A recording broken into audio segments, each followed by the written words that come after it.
Right. Are you recording? Yeah, I think so. Okay. Episode 8. I need reminding today. I've got 2 Reddit thread commenty things. Okay. All right. Yeah. One I thought was asking for some advice, like a colleague to colleague in a nursing setting, and then I've scanned it. I don't think it is. I think it's more of like a living situation. But A, as a nurse, and B, as an employee of international staff, it may be something that you can shed light on. Oh, is the person an international? Oh, I don't know, to be fair. I'm not sure. It might say. Second one is a student nurse about finding their specialism. And I know you found a specialism eventually, which we'll get to. So I thought it might be quite nice for you to take a trip down memory lane and kind of talk about your early experiences. Oh, And right. I don't know whether someone might need advice or not, or just kind of we can have a little story time from you. Right. Okay, so crack on. Yes, please. Crack on, Basil. Okay. 19 hours ago from Throwaway Nurse Stress. Okay. That's their name, screen name. Mm-hmm. I reside in staff housing. Yeah. This is where I got the international thing from, obviously, but it might not be. Sharing the space with a mix of international and local nurses. The building I inhabit is slightly smaller, resulting in limited room for all of us. For instance, we have to share 7 freezer sections among 8 strangers, who heavily rely on frozen food, leading to some tensions. Oh, you don't want that when you've been on shift and you can't get your dinner. Am I on blue? Yes. Blue. Yeah, I can imagine that coming in late and then you're like, who's eating my chicken nuggets? It's really annoying because you don't get to eat when you're working, or very rarely. Anyway. I had a dispute with one of the international nurses who continuously occupied the kitchen area. Didn't go to work then, apparently.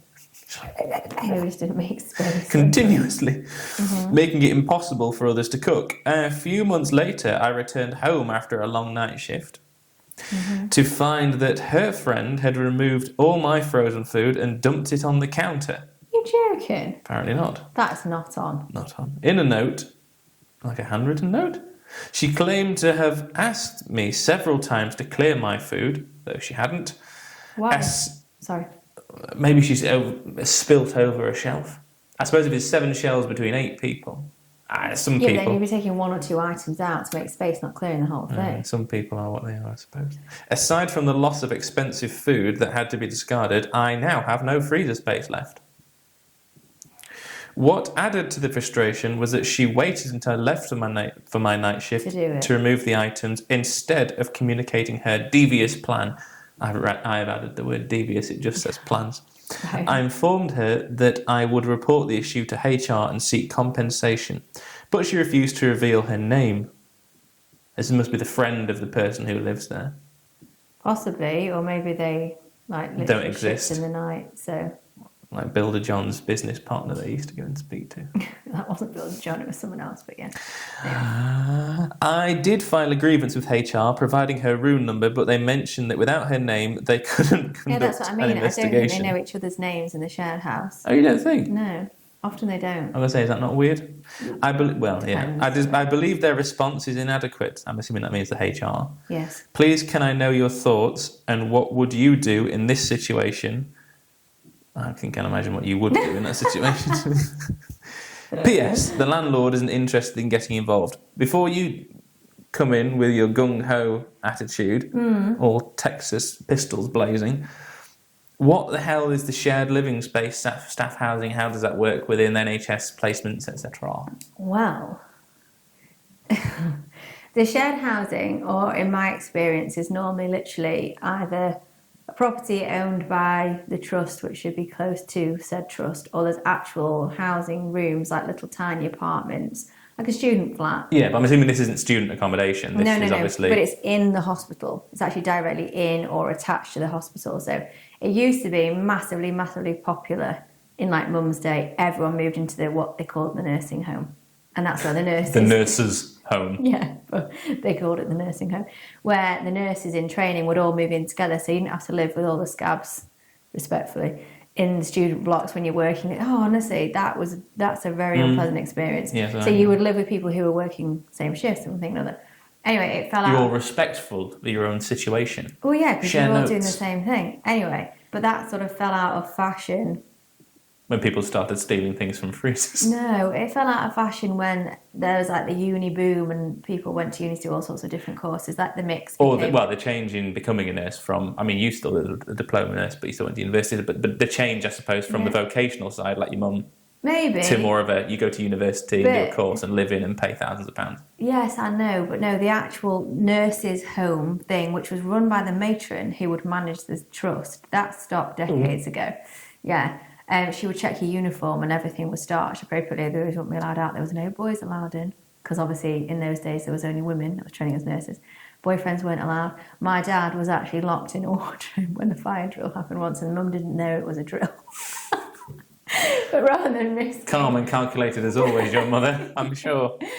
Anyway, so that sort of fell out of popularity. Fashion, yeah. There's a lot of maintenance involved. But anyway, obviously it's come back to a degree with international Well, then it's always kind of been present. There, yeah. So it's been present in if you wanted to pull somebody in, say, from a trust down south, then you would need to be able to say, look, have you come work this week for us because we're short in wherever, we'll house you. So then you get this crappy little student Yeah, thing. although what's weird is obviously you've got HR and the landlord.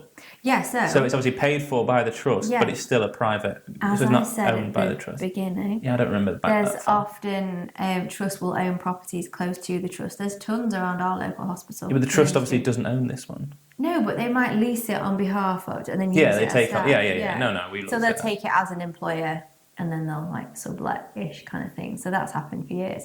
It's also there could be another episode out of this. Do you not remember the scandal with the anaesthetist?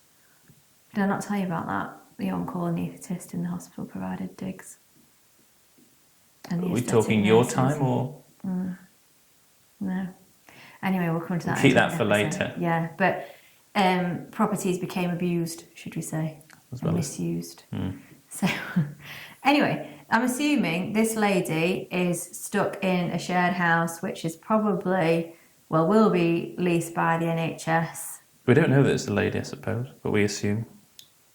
I'd find it a bit odd if they were... Statistically speaking. Anyway, so my advice, long story short, that is completely inappropriate. The obvious question would have to be put back to HR in the first instance, as trivial as this sounds, but there are 7 compartments to store food.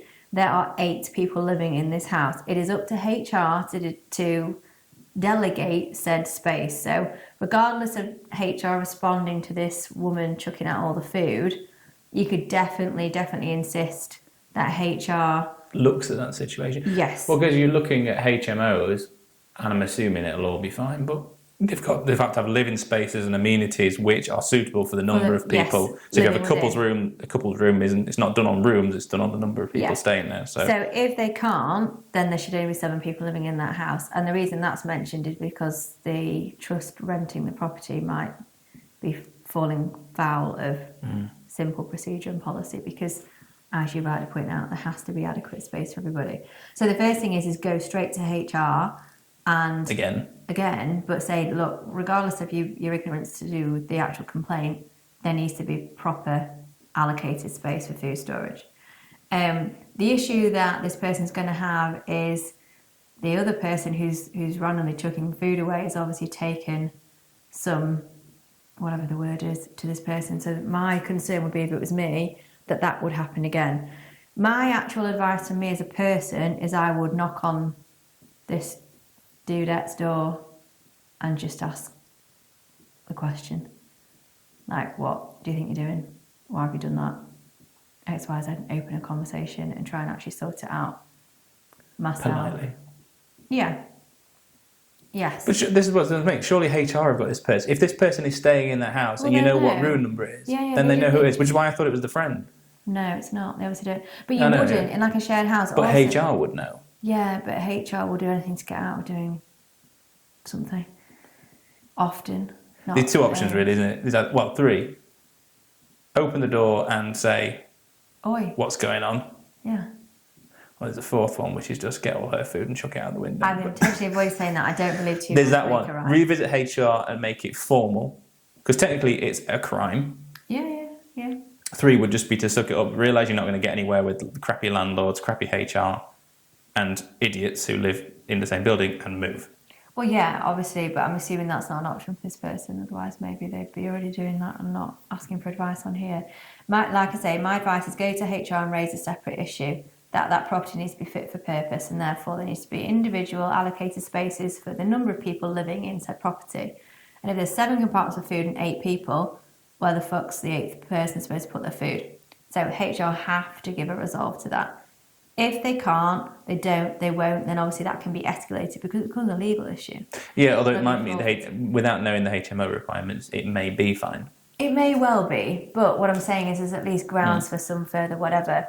Personally, I think, especially when there's any confrontation, the best thing to do, even if you're not a confrontational person, is to approach that person, not in a confrontational manner, but just be like, hi, you and me need to chat, because what's all that about? Because if you don't address it, it's likely to repeat. Yeah. As you know, my theory with every human being that you manage, encounter, fall in love with, whatever, if you let a dog shit on the carpet, a dog will continue to shit on the carpet. So you toilet train your animals so they go outside. It's the same thing. You need to tackle a problem, otherwise it will just reoccur. Because if that person thinks, oh, well, she's done nothing about it, I'll do it again for shits and giggles, then... yeah, you could always be the bigger person and sweep this one under the carpet, and then say, but how are we going to do it moving forward? Because I now know how to there's free the obviously not space. going to be resolved for this. And the point of going and knocking the door won't be, you owe me 40 quid for the value of what was in that freezer. It'd be literally like, right, why did you do that? And what's the crack, sort of thing? Because that can't happen again, can it? And work it out from there. But hit HR in a different way. Yes. Would you threaten the police? Depends. I mean, Depends how. Yeah. Yeah, it's a freezer drive of food. It depends how vulnerable the person feels being the person. Moving forward as well. Yeah, that's what I mean. So if they feel that they're vulnerable to this person or that living environment, then yeah, every help that you can get. But advisably, I would always try and be in a shared house with less people. My own personal experience: the more people in a property, the more the problem. If you can move. If you can, and seek that as an option. Okay. 2. Next bit.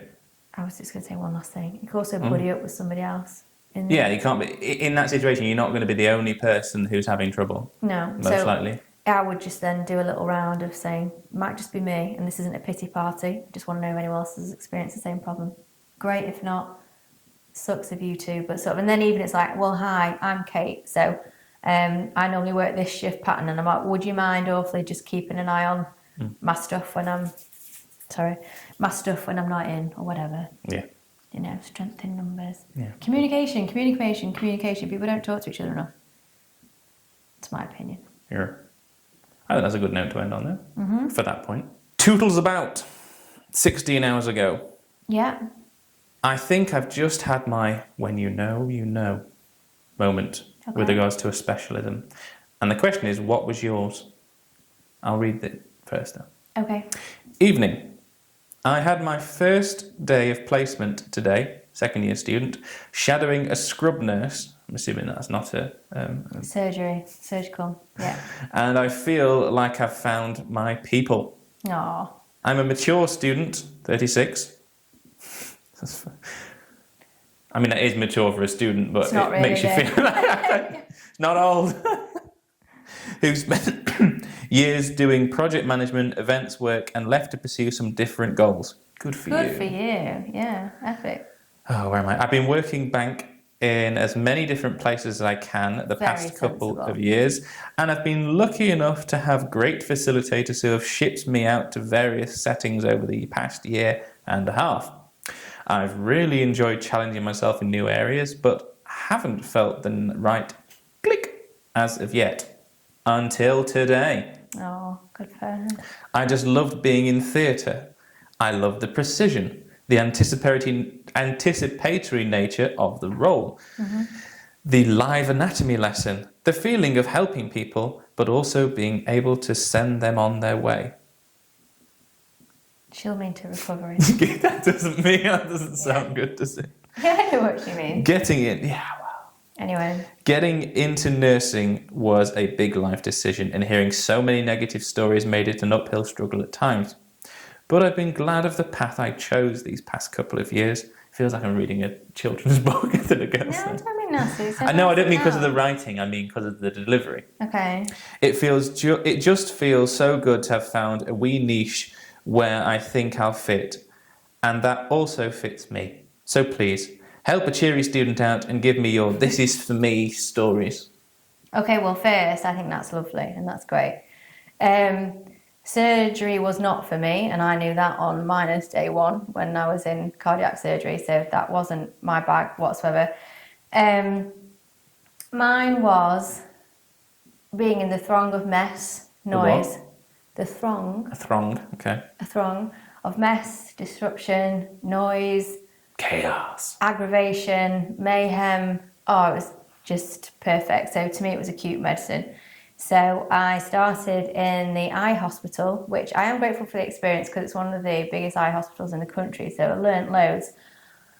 But man, was it slow. So again, you're making loads of different... And I was in the A&E eye department, so that's kind of exciting. What comes through the doors of an A&E eye department? Things in your eye. Things in your eye, metal splinters, plaster burns, some builders and one thing or another. There was one student who had an absolutely horrendous rash and she wouldn't know how she got it, and it was chlamydia.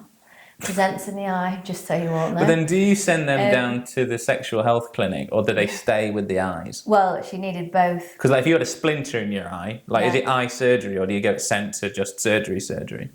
Like, does it all stay within Well, most the of the stuff can actually be done within the eye hospital. No, the eye hospital is separate. It's like the eye hospital is its own hospital. Yeah, it's specialist. So it's really cool. Yeah. So when the paramedics pick you up and you're like, sticking out here, it's like, we need to take them to the eye hospital. Only certain trusts. Not the eye place. That's something completely different. That's different. Not every trust has an eye hospital. So, as I say, I was lucky to be involved in that, and it was a good experience. But it was dull. And then I did stroke units and rehab, which I liked. I really enjoyed that. I thought, this is nice, this is sweet. But that linked into my experience of working in care homes and stuff before. Well, technically residential homes. So that was like my norm, no surprises kind of thing.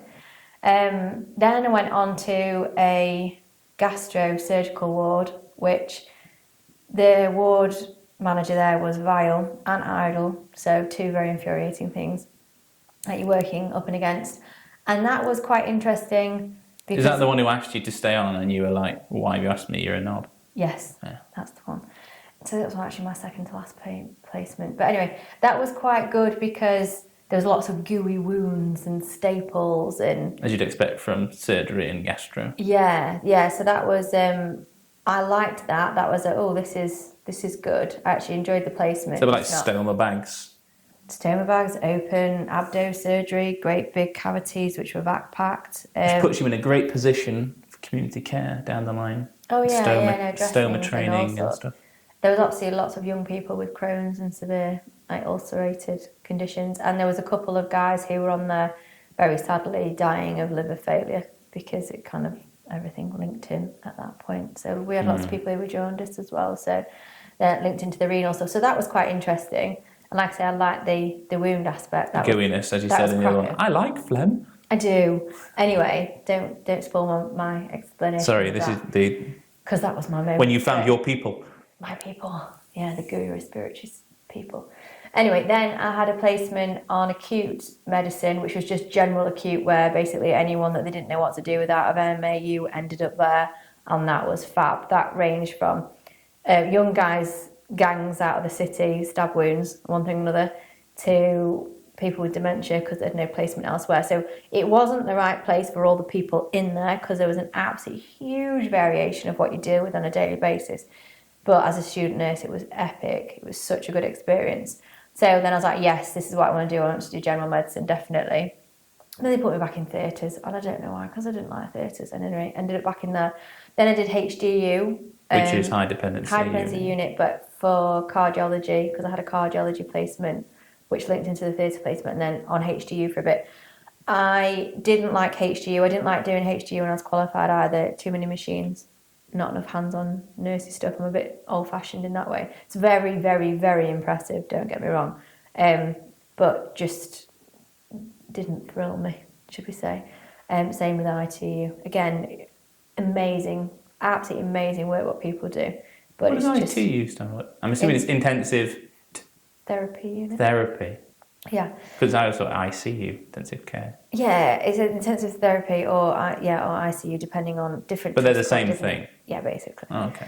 And then I got my last placement, which was when I found my peoples, definitely. That was respiratory medicine, and within respiratory medicine, there was a couple of HDU beds, but that was more like acute HDU because you had to basically keep people breathing. So there's lots of manual intervention with that aspect of the nursing. But it's on like my second day, one of the nurses my mentor was suctioning somebody, and it just looked amazing. And I said, "Can I have a go?" And she's like, "Yeah, if you like." And that The patient's like, hold on, she's never done it before. She's never. no, but it's not that. I know, yeah. It's not that complex. You just have to be. I don't know. I think it's more about the minerals doing it anyway. That was it. I was like, this is exactly where I want to be, and everything's fascinating on there because again, you got quite a good variation. You had a lot of young lads because it was a male ward who were in because of misuse of recreational substances. Bugger the lungs. Should we say? So there was. There we go. To mention one, which people don't realise that actually comes with really life-threatening consequences, things like that. But anyway. So your moment was suctioning. Yeah.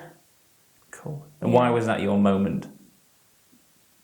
Because you could physically see the good you were doing. You were getting all that stuff out, and then once you'd finished doing that and someone could take a breath, it's like, oh, that was just amazing. It was absolutely phenomenal. So, and it can do so much respiratory. You then go on to doing your CBGs, which are like just little blood capillary tubes that you fill, then you put them in the machine, and it tells you what's wrong with this person in a phenomenal way, which like a routine blood test can't do. And then you fix people so quickly, and it linked to so many other things, and it made such a big difference. I mean, there was a couple of people with cancer, but not as many as you'd imagine. It was more acute stuff. And lots of the people were elderly, which you know is my bag. So that was nice as well. And you get reoccurring, well, they're not clients, they're patients obviously in the NHS, because if someone's got an exacerbation of something respiratory-wise, they're in there for weeks. Yeah. And as you know, my most favourite patient, Henry, was on there constantly to the point where I think in my last year, I don't think he wasn't there until he died, literally. He was in for the whole hog. And so you really got to know the people you were looking after as well. So you get intermittent people, but then you get your, what we call your stays. So if Henry's admitted, it's like, well, he's here for at least 2 Residents. Yeah, basically. And that was a really, really, really nice part of it. Because something like that, people don't recover from, but they can recover from the exacerbation, and they go home for a little bit, and then you see them again. But that was a really rewarding part of it, because you meant that you're facilitating people to carry on well, if you know what I mean. Yeah. So that was definitely, yeah. How you found your people. Yeah, it was cool. Good. And you can just tell, right? This lady's obviously had the same experience. You walk in somewhere and you just know, like it's almost automatic. It's like, okay, this feels right. I'm here. And because, like you say, gastro was fine, but then and stroke rehab was interesting, but then this and one thing and another, and so you're enjoying everything you're doing, or the majority of it. But then that is a different feeling. And it's not just everything's roses, because you went from like a gold ward to a white ward to a all the way around. It was white when I white started. to gold, and then then we went to so you gold, started, it wasn't gold. the best, and then was the best. So it's and not then we like got you to walked gold. onto like the perfect place. No, it was, there was a couple of challenges, should we say. Which we'll talk about on a separate episode. Yeah, but no, that's a nice story. I'm glad she's found her peoples. And next week I will have the props. Okay, look forward to that. I now have to go. Yeah, you may leave. Okay, thank you. Thank you. Bye. Did you wave at me or? No, people. Your people. Your new The people. The people. The people. Our people. Our people.